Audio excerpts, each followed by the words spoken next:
Selamat datang di channel Novel Stories. Channelnya novel romantis Indonesia. Sebelum lanjut, jangan lupa like, komen, dan subscribe ya. Terima kasih. Neneng Sang Pelakor. Bab 3.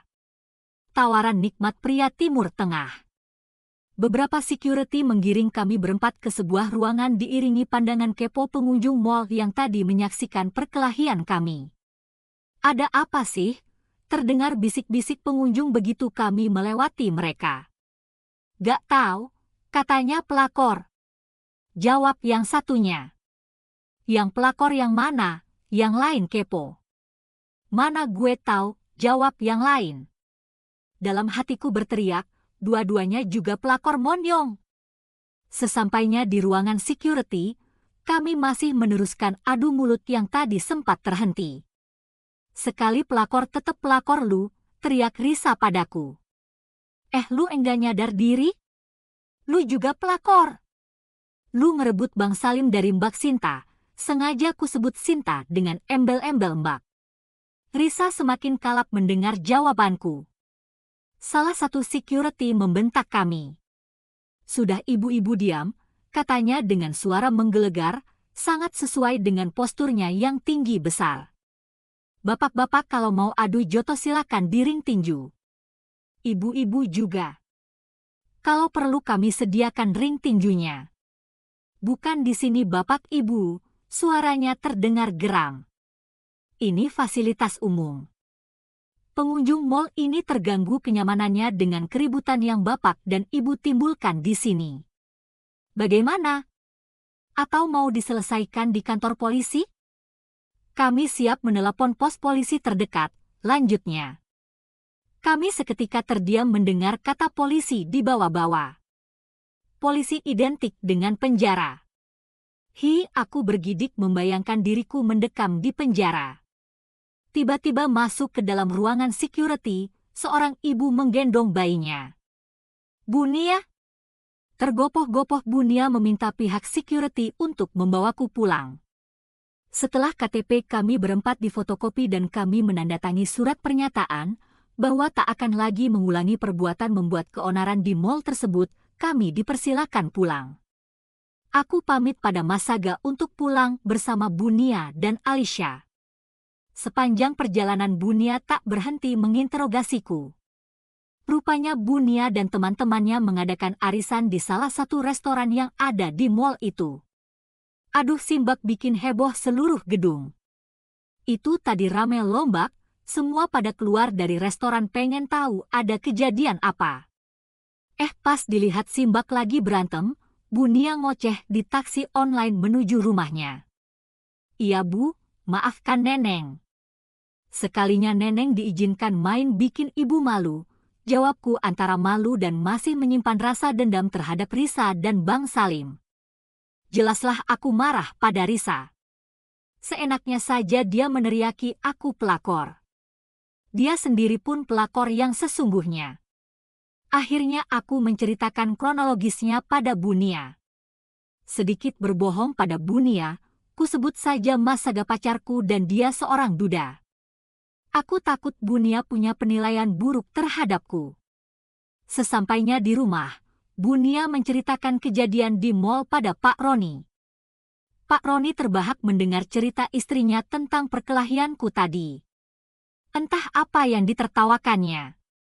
Dalam hati aku bersyukur tidak dipecat kedua majikanku gara-gara peristiwa ini. Aku masih belum tahu apakah Mas Saga masih berminat melanjutkan hubungan denganku, atau aku akan ditinggalkannya. Baru saja aku dapat mangsa baru, sudah tersandung masalah dengan Bang Salim dan Risa. Esoknya Bang Salim meneleponku. Aku angkat teleponnya ingin tahu apa yang akan dibicarakannya. Sekalipun yang menelepon itu Risa menggunakan ponsel Bang Salim, aku tidak takut, akan kulayani dia. Assalamualaikum Neng, ini Abang. Waalaikumsalam Bang, ada apa? Kok Neng begitu sama Abang? Eneng tega mengkhianati Abang. Eneng selingkuh sama si Saga penghuni kos Bu Gunawan. Jangan-jangan sudah lama kalian menjalin hubungan? Mana Abang tahu, Abang kan cuma seminggu 3 kali nengokin Eneng. Tuduhnya. Sudahlah bang, mau apa lagi? Urusin aja tuh si Risa. Eneng udah capek, jawabku ketus. Abang enggak rela Eneng dimiliki laki-laki lain. Eneng milik abang. Abang mau Eneng kembali lagi ke abang. Sudah keluar saja dari pekerjaan Eneng sekarang. Abang enggak tega Eneng kerja jadi pengasuh bayi. Kita cari kontrakan lain yang enggak mungkin ditemukan Risa. Abang kangen banget sama Eneng. Pret, dalam hatiku mencibir apa yang diucapkan Bang Salim. Maaf bang, Eneng sudah menerima lamaran Mas Saga. Mas Saga akan menikahi Eneng secara resmi di KUA Abang. Abang dari dulu janji-janji terus mau menikahi Eneng. Waktu itu kita cuma nikah berdua. Ijab kabul hanya disaksikan Bang Ano sahabat abang. Kataku berhayal akan dinikahi resmi Mas Saga, padahal sampai sekarang Mas Saga belum memberi kabar padaku sejak kejadian perkelahian di mall kemarin. Jangan begitu dong Neng, masa semudah itu Neng melupakan abang? Eneng tega.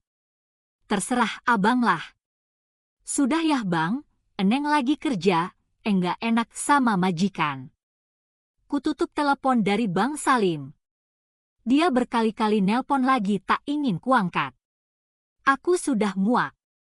Ngasih duit kagak, belaga mau nyuruh aku berhenti kerja. Ada sedikit resah dalam hatiku menunggu kabar dari Mas Saga. Bukan karena aku sudah terlanjur mencintainya, aku sudah lupa dengan rasanya jatuh cinta. Semua laki-laki yang berhubungan denganku pun hanya ingin mencicipi tubuhku saja. Adil kan? Mereka mengeluarkan uang, aku memberikan tubuhku. Soal nikmat itu risiko yang tak boleh dilewatkan, semua menginginkannya, termasuk aku juga yang haus akan kenikmatan surga dunia. Peduli setan orang mau memberi penilaian aku seorang PL atau bukan.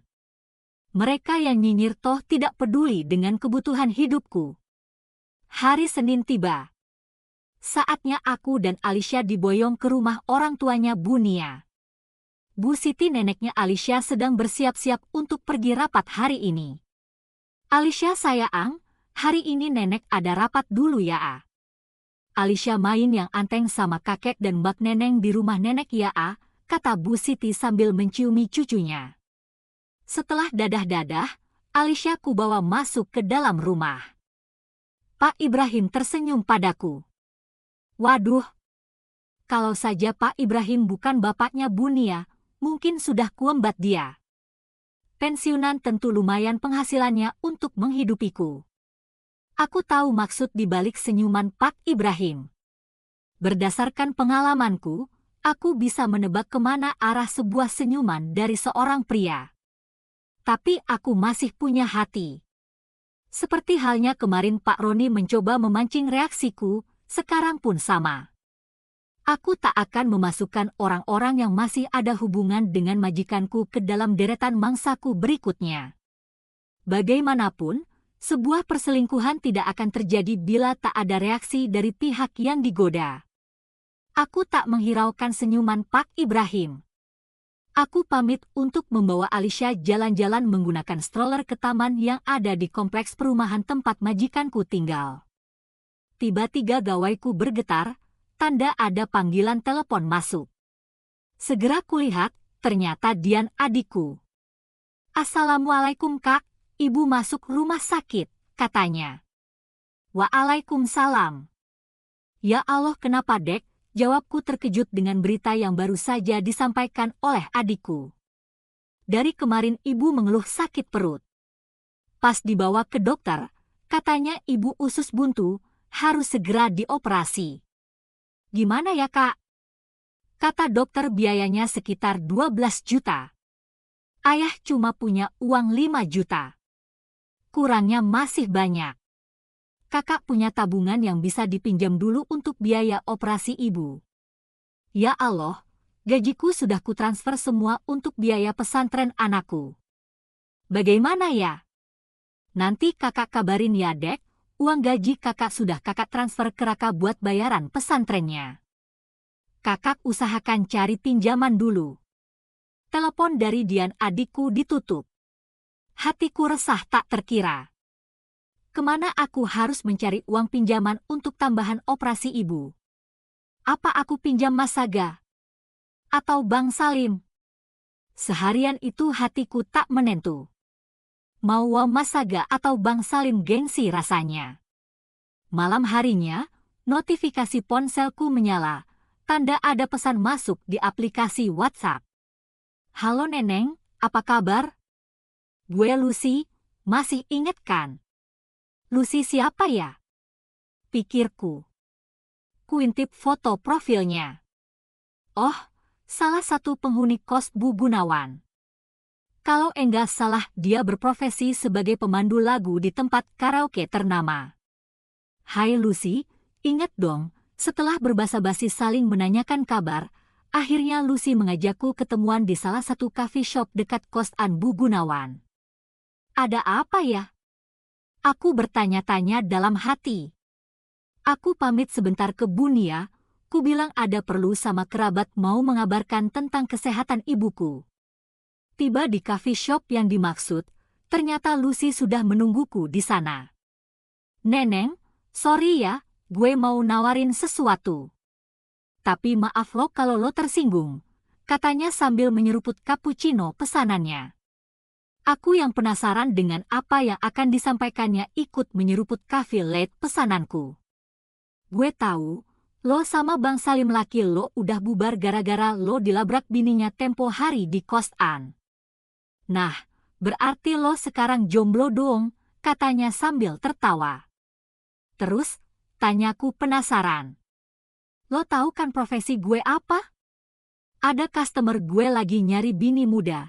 Tajir dia, gue jamin hidup lo senang deh jadi bini mudanya dia, katanya berapi-api.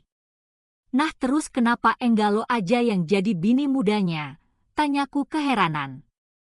Lucy mencomot kentang goreng keju yang dipesannya tadi. Masalahnya gue enggak suka orang keturunan Timur Tengah, bukan selera gue lebih suka yang matanya sipit hahaha. Tawa Lucy menyebabkan beberapa pengunjung kafe menoleh ke arah kami. Lucy yang menyadari tertawanya terlalu kencang, seketika menutup mulutnya dengan kedua tangannya. Gue sekarang kerja jadi babysitter Luke, gimana ya? Jujur gue sekarang lagi kepepet, emak gue mau operasi usus buntu, gue harus punya duit buat biaya operasinya. Gini aja, lo izin sehari besok sama majikan lo temuin dulu tuh Pak Hasan di Hotel Sentosa. Kalau dia cocok sama lo dan lo juga cocok sama dia, udah lo resign aja jadi babysitter. Semua kehidupan lo pasti dijamin sama dia. Bukan hanya materi saja yang lo dapat, soal kenikmatan, jangan ditanya, hasrat lo pasti dibuat puas banget deh. Lo tahu sendiri kan katanya orang sana segede gaban ininya. Ucap Lucy sambil memegang pergelangan tangan kanan yang dikepalkan diikuti ketawa geli. Ah sok tahu lo. Jawabku sambil ikut ketawa cekikikan. Aku terdiam. Bertemu di hotel berarti aku menyerahkan tubuhku untuk dinikmati lelaki itu. Lo malah ngelamun jorok, jangan-jangan lo udah basah ya bayangin yang segede gaban. Celetuk Lucy sambil ketawa ngakak. Itu mah lo kali, jawabku sambil tertawa lepas. Aku berpikir keras, ku terima atau kutolak tawaran dari Lucy. Bersambung.